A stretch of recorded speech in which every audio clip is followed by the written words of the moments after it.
हिंदी साहित्य का सरल इतिहास के अंतर्गत नंददास। नंददास 16वीं सदी के अंतिम चरण में विद्यमान थे। इनके विषय में भक्तमाल में लिखा है, चंद्रहास अग्रज सुहृद परम प्रेम पथ में पगे। 252 वैष्णवों की वार्ता के अनुसार ये तुलसीदास के भाई थे, किंतु अब ये बात प्रामाणिक नहीं मानी जाती। इनकी काव्य के विषय में ये उक्ति प्रसिद्ध है, और कवि गढ़िया नंददास जड़िया। इससे प्रकट होता है कि इनके काव्य का कला पक्ष महत्वपूर्ण है। इनकी प्रमुख कृतियों के नाम इस प्रकार है, रास पंचाध्यायी, सिद्धांत पंचाध्यायी, भागवत दशम स्कंद, रुक्मणी मंगल, रूपमंजरी, रसमंजरी, दान लीला, मान लीला।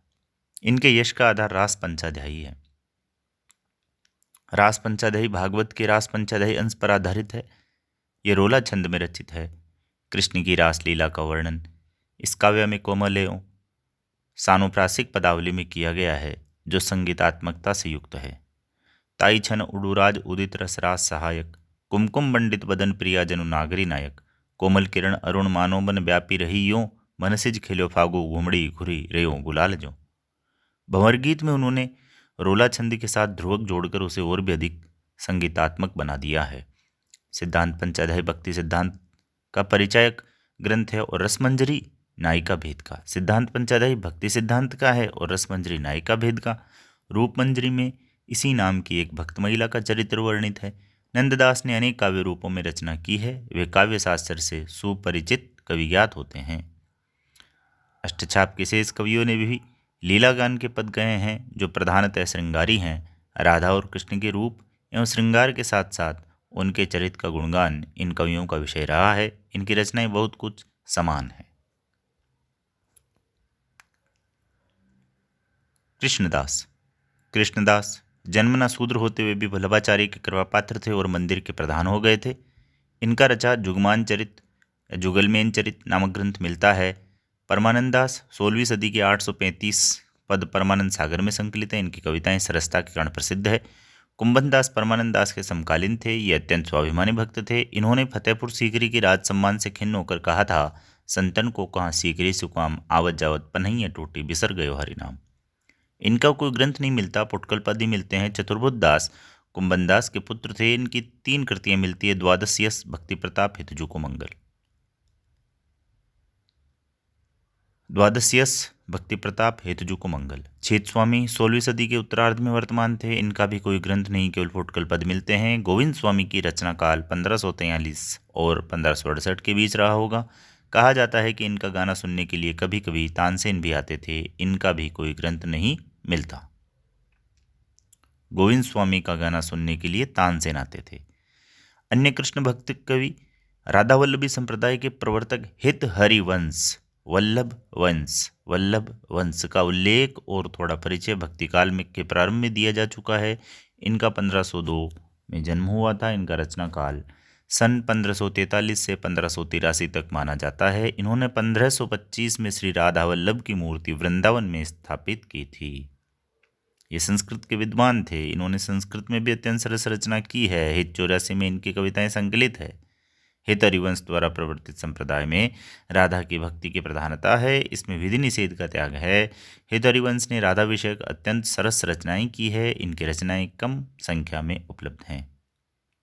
मीराबाई 1498 1546।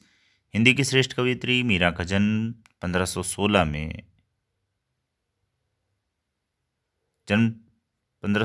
हुआ था।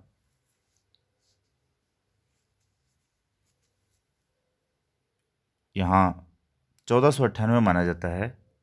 इनके व्यक्तित्व के इर्द गिर्द अनेक किंवदंतियाँ गढ़ ली गई है। ये बाबर से मोर्चा लेने वाले महाराणा सांगा की पुत्र वधू और महाराणा कुमार भोजराज की पत्नी थी। कहा जाता है कि विवाह के कुछ वर्षों बाद जब इनके पति का देहांत हो गया था, तो ये साधु संतों के बीच भजन कीर्तन करने लगी। इस पर इनके परिवार के लोग, विशेषकर देवर राणा विक्रमादित्य बहुत रुष्ट हुए। उन्होंने नाना प्रकार की यातनाएं दी। उन्होंने इन्हें विष दे दिया, जिससे खिन्न होकर इन्होंने राजकुल छोड़ दिया। इनकी मृत्यु 1546 में द्वारिका में हुई।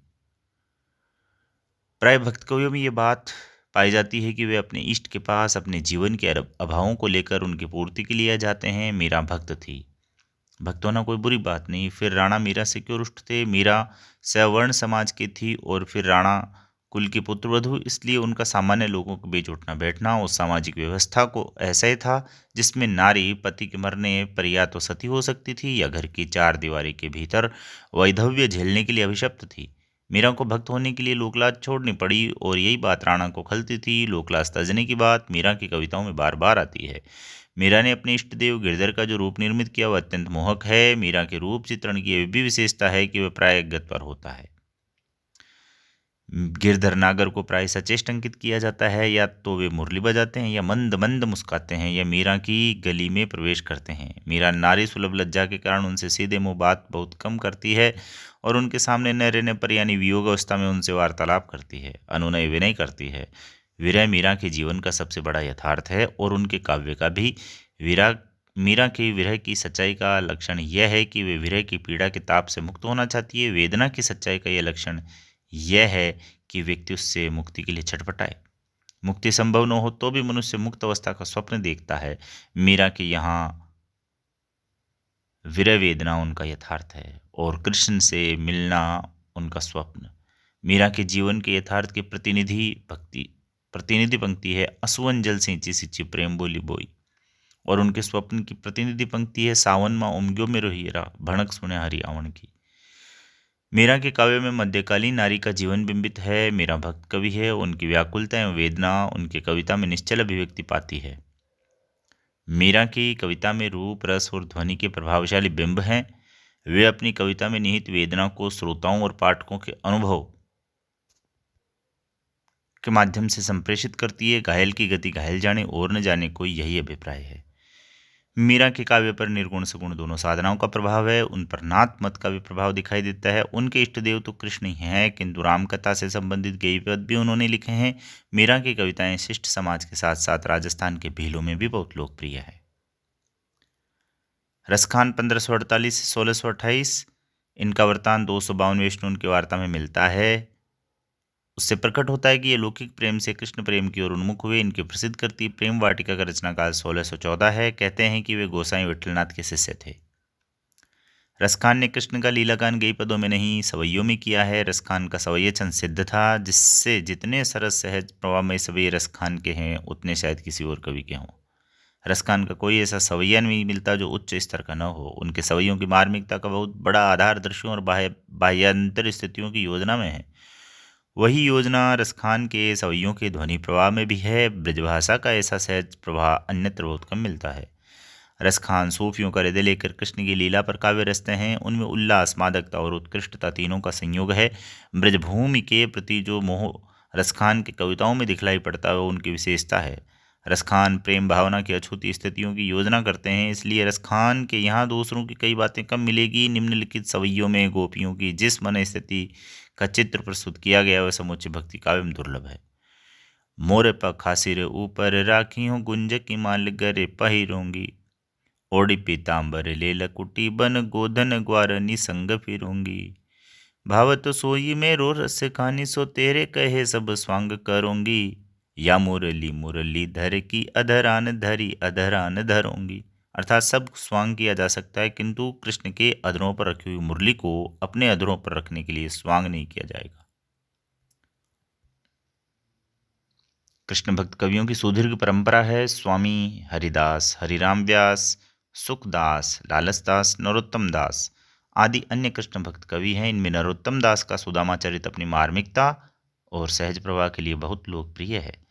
रहीम 1556 से 1627। रहीम पूरा नाम अब्दुल रहीम खान खाना, जन्म 1556 की गणना कृष्ण भक्त कवियों में की जा सकती है। रहीम ने बरवेनाई का भेद भी लिखा है, जिससे उनकी ये रचना तो निश्चित रूप से रीति काव्य की कोटि में रखी जाएगी, किंतु रहीम को भक्त हृदय मिला था।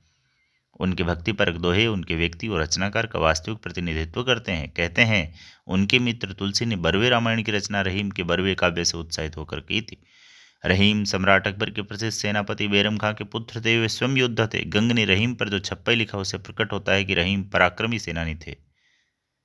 गंग ने रहीम पर खल भलित शेष कवि गंग भन अमित तेज रवि रथ खस्यो, खानान खान बेरम सुवन जबई क्रोध करितं कस्यो।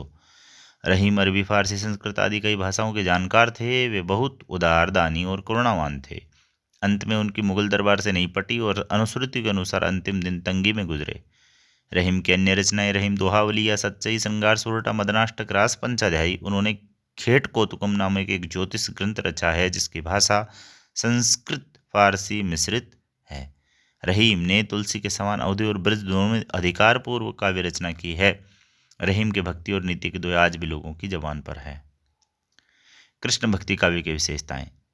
कृष्ण भक्ति साहित्य प्रधानतः भगवान के लोकरंजक रूप को उजागर करता है। ये एकांतिक भाव का साहित्य है। यह ध्यान देने की बात है कि यद्यपि कृष्ण के चरित्र में सामाजिकता और लोकमंगल की भावना के समावेश का पूरा अवकाश है, किंतु हिंदी के कृष्ण भक्त कवियों का ध्यान उधर नहीं गया।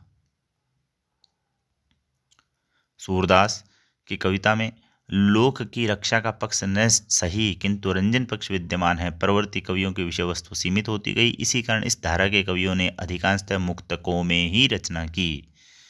अष्टछाप के कवियों में तत्कालीन पर्व, उत्सव, रीति रिवाज, आभूषण, वस्त्र आदि का वर्णन मिलता है। कृष्ण भक्ति काव्य की मधुरता ने मुसलमान कवियों को भी पर्याप्त संख्या में अपनी ओर आकृष्ट किया। कृष्ण भक्ति काव्य की भाषा ब्रजभाषा ही रही। भक्ति प्रचार के साथ साथ ब्रजभाषा का इतना व्यापक प्रचार हुआ कि वह शताब्दियों तक हिंदी क्षेत्र की तो प्रमुख काव्य भाषा बनी ही रही। हिंदी क्षेत्र के बाहर सुदूरवर्ती क्षेत्रों में भी काव्य रचना के लिए व्यवहृत हुई।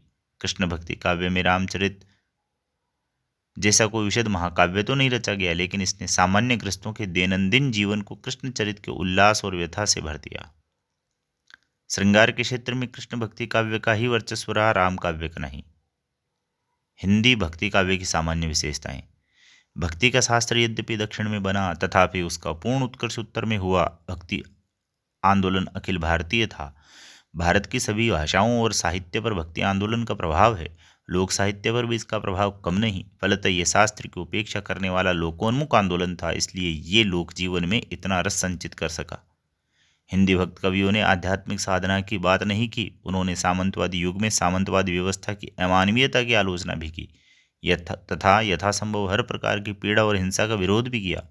सांसारिक अन्याय शक्ति को परम सत्ता या अलौकिक शास्त्र संपन्न गुण सगुण रूप को सामने रखकर उसे तुच्छ दिखाया। इसलिए ये उल्लास और जीवन का साहित्य भक्ति आंदोलन अखिल भारतीय था। अतः उसने भारत की सांस्कृतिक एकता को पुष्ट किया। इसके कारण पूरे भारत में एक प्रकार की साधना की लहर जनमानस में दौड़ पड़ी।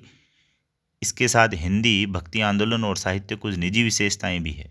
हिंदी साहित्य में भक्ति काल दीर्घव्यापी लगभग 3 शताब्दियों तक प्रभावी रहा। शायद ही किसी अन्य भारतीय भाषा में इतनी संख्या में श्रेष्ठ कवि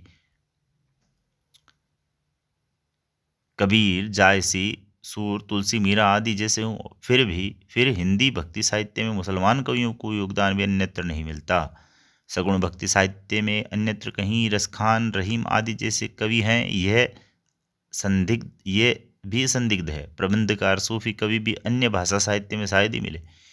इसका कारण यह है कि इस्लामी संस्कृति का प्रभाव सबसे पहले उत्तर भारत में हुआ और उसकी पहले टक्कर यहीं हुई, इसलिए साधनाओं का समन्वय भी यहाँ अधिक दिखाई पड़ा। इसलिए हिंदी के साहित्य में एक व्यापक मानवीय संवेदना के साथ साथ व्यवस्थाओं को चुनौती देने का भी एक स्वर है।